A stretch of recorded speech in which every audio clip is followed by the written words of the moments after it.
सुस्वागतम. विषय मराठी, इयत्ता 4थी.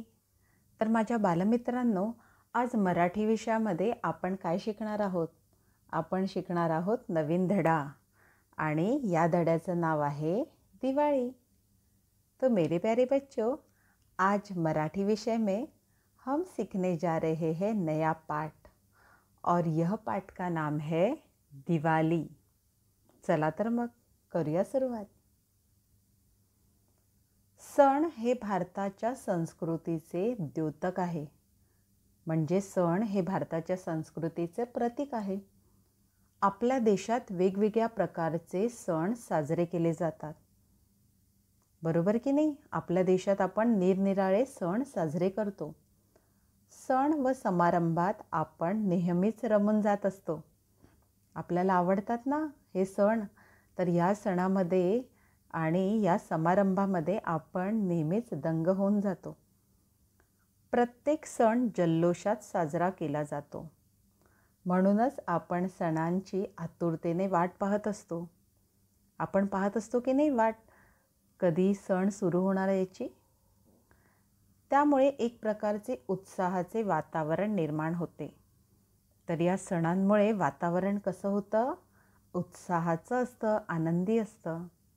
आपल्या भारत देशात वेगवेगळ्या जाती धर्माचे लोक राहतात. आपल्या धर्माप्रमाणे वेगवेगळे सण पर्व आपण साजरे करतो.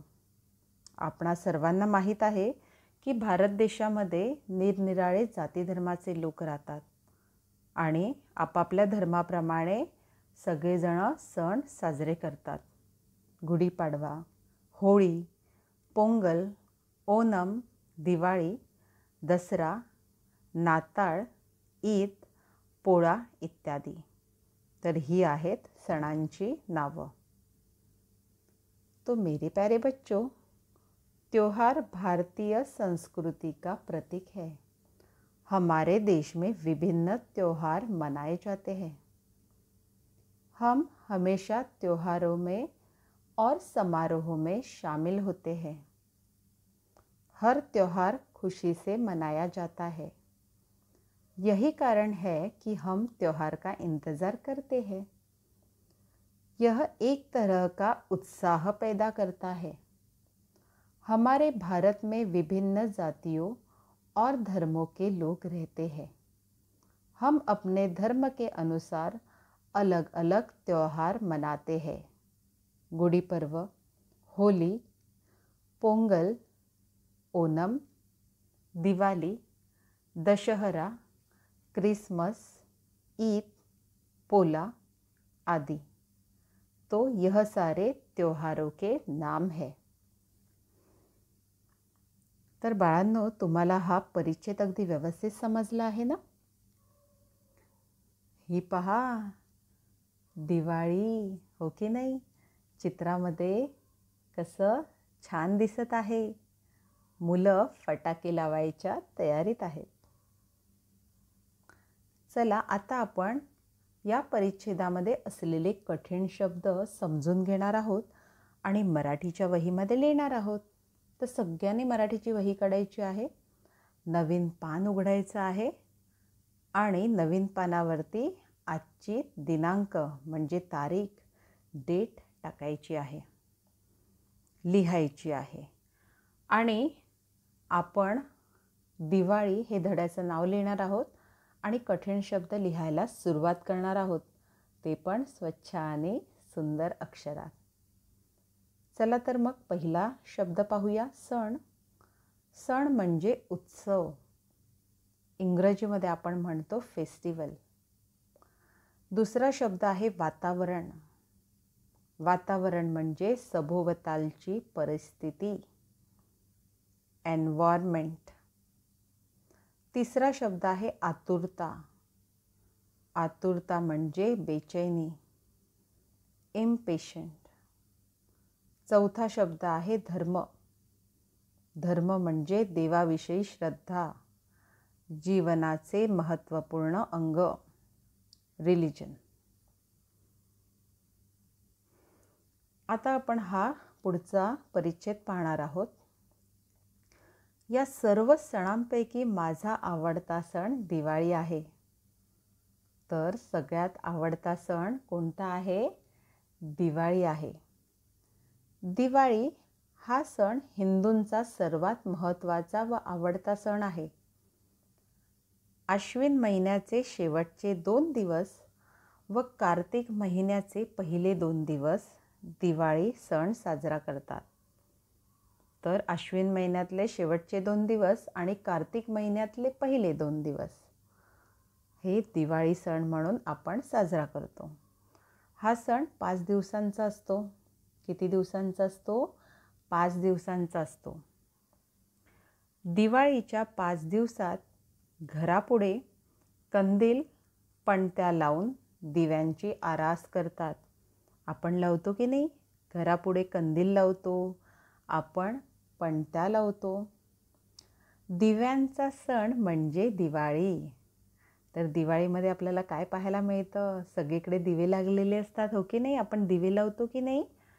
दारामध्ये लावतो, आपण दिव्यांची रांग लावतो, कंदील लावतो. तर हा सण दिव्यांचा सण म्हणून साजरा केला जातो. तो मेरे प्यारे बच्चों, इन सभी त्योहारों में मेरा पसंदीदा त्योहार दिवाली है. दिवाली हिंदुओं का सबसे महत्वपूर्ण और पसंदीदा त्योहार है. अश्विन के आखिरी 2 दिन और कार्तिक के पहले 2 दिन दिवाली के रूप में मनाए जाते हैं. यह त्योहार 5 दिनों तक चलता है. दिवाली के 5 दिनों के दौरान वे घर के सामने लालटेन जलाते हैं. दिवाली रोशनी का त्योहार है. पहा, सुंदर अशा रांगोळ्या काढलेल्या आहेत, कंदील लावलेले आहेत, दिवे म्हणजे पणत्या लावलेल्या आहेत. आणि दिवाळीत आपण अजून काय करतो? अगदी बरोबर, फराळ करतो की नाही? तर आता आपण कठीण शब्द लिहून घेणार आहोत आणि समजून पण घेणार आहोत. तर पहिला शब्द आहे आवडता. आवडता म्हणजे प्रिय. इंग्रजीमध्ये आपण म्हणतो फेवरेट. दुसरा शब्द आहे महत्त्वाचा. महत्त्वाचा म्हणजे मोलाचा. इंग्रजीमध्ये आपण म्हणतो इम्पॉर्टंट. आणि तिसरा शब्द आहे कंदील, म्हणजे दिवाळीमध्ये दरवाजावर टांगतात तो दिवा. इंग्रजीमध्ये आपण म्हणतो लॅन्टर्न. आणि चौथा शब्द आहे दिवा. दिवा म्हणजे दीप. इंग्रजीमध्ये आपण म्हणतो लॅम्प. आता आपण पुढचा पॅरेग्राफ पाहणार आहोत. परिच्छेद. दिवाळीबद्दल अनेक कथा प्रचलित आहेत. प्रभू श्रीरामाने रावणास मारून सीतेसह अयोध्येत परत आल्यावर अयोध्यावासियांनी दिव्याची आरास करून अयोध्या नगरी सजवली आणि आनंद व्यक्त केला.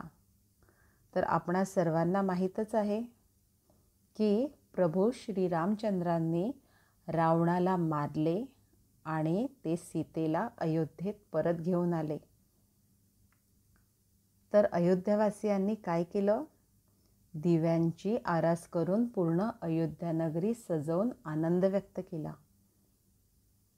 तेव्हापासून दिव्याची आरास मांडून हा सण साजरा करतात. तर त्या दिवसापासून दिव्यांची आरास मांडून हा सण साजरा केला जातो. दिवाळीच्या दिवसात घरापुढे रांगोळ्या काढतात. आपण काढतो की नाही? दिवाळीच्या दिवसात घरापुढे रांगोळी.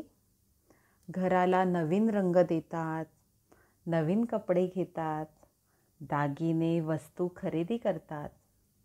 लहानांपासून मोठ्यांपर्यंत सगळे फटाके खरेदी करण्यात आणि ते उडवण्यात दंग असतात. घरोघरी स्त्रिया फराळ करतात. तर बाळांनो, दिवाळीच्या दिवसात आपण काय काय करतो? आपण घराला नवीन रंग पण देतो. आपण नवीन कपडे घेतो की नाही? तसेच आपण छान छान वस्तू खरेदी करतो, दागिने खरेदी करतो. आणि लहानांपासून मोठ्यांपर्यंत सगळेजण काय खरेदी करतात? दिवाळीत आपण काय करतो? फटाके खरेदी करतो आणि ते फटाके आपण वाजवतो, हो की नाही? म्हणून इथे म्हटलं आहे की ते उडवण्यात आपण दंग असतो. आणि घरोघरी सगळ्या स्त्रिया फराळ करतात. करते की नाही आपली आई घरी फराळ दिवाळीमध्ये? तो मेरे प्यारे बच्चों, दिवाली के बारे में कई कहानियाँ हैं। जब भगवान श्री प्रभु राम ने रावण का वध किया और सीता मैया को अयोध्या में लेके आए, तो अयोध्या के लोगों ने अयोध्या नगरी को लालटेन से सजाया और उनकी खुशी का इजहार किया। तब से दीपों की व्यवस्था करके इस त्योहार को मनाते हैं। दिवाली के दिन घर के सामने रंगोली बनाते हैं, घर को नया रंग देते हैं, नए कपड़े खरीदते हैं, गहने खरीदते हैं। पटाखे खरीदने और उड़ाने के लिए सबसे कम उम्र से लेकर हर कोई स्तब्ध है। घर की सभी महिलाएं मीठे पकवान बनाती है। तर बाळांनो, या परिच्छेदामध्ये असलेले कठीण शब्द आपण समजून घेऊया आणि लिहूया. पहिला शब्द आहे कथा. कथा म्हणजे गोष्ट, स्टोरी. दुसरा शब्द आहे खरेदी. खरेदी म्हणजे विकत घेणे, टू परचेस. तिसरा शब्द आहे दागिने. दागिने म्हणजे अलंकार, ज्वेलरी. आणि चौथा शब्द आहे फटाके. फटाके म्हणजे दारुगोळा, क्रॅकर्स. मुले घरासमोर मातीचे छोटे छोटे किल्ले बांधतात. घरात तयार केलेले लाडू, करंजा, चिवडा, चकल्या, अनारसे खाण्यात लहान मुलांची चंगळच असते. तर मुलं काय करतात दिवाळीमध्ये?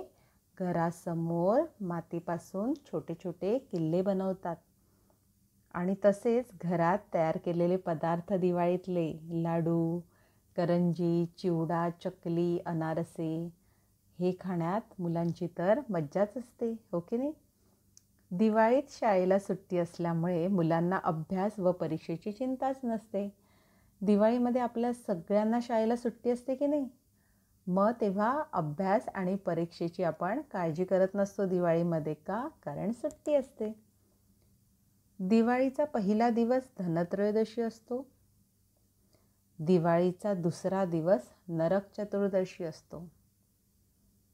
तर दिवाळीचा पहिला दिवस जो आहे तो आहे धनत्रयोदशी आणि दिवाळीचा दुसरा दिवस आहे नरक चतुर्दशी.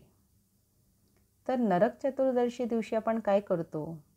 या दिवशी लोक पहाटे उठून अंगाला तेल व सुगंधी उटणे लावून अंघोळी करतात. आपण लावतो की नाही? अंगाला तेल लावतो, सुगंधी उटणं लावतो आणि आपण आंघोळ करतो. लक्ष्मीपूजन हा दिवाळीचा तिसरा दिवस असतो. तर दिवाळीचा तिसरा दिवस आहे लक्ष्मीपूजन. या दिवशी लक्ष्मीची पूजा करतात. चौथा दिवस पाडवा, तर पाचवा दिवस भाऊबीज. तर भाऊबीज दिवशी काय केलं जातं? हा दिवस भाऊ बहिणीच्या प्रेमाचा दिवस असतो. भाऊबीजेला बहीण भावाला ओवाळते, भाऊ बहिणीकडे येतो. आपण करतो की नाही भाऊबीज साजरी? तुमची बहीण तुम्हाला ओवाळते की नाही? आणि तुम्ही तुमच्या बहिणीकडे जाता की नाही भाऊबीजेच्या दिवशी? तर हा आहे दिवाळीचा पाचवा दिवस. अशी आहे ही 5 दिवसांची दिवाळी. सर्वजण एकत्र येऊन हा सण आनंदाने साजरा करतात. म्हणून दिवाळी हा सण मला खूप आवडतो. आपण सगळेजण एकत्र येऊन काय करतो? आनंदाने हा सण साजरा करतो की नाही? म्हणून हा सण मला खूप आवडतो. तो मेरे प्यारे बच्चों, घर के सामने छोटे मिट्टी के किलों का निर्माण करते हैं।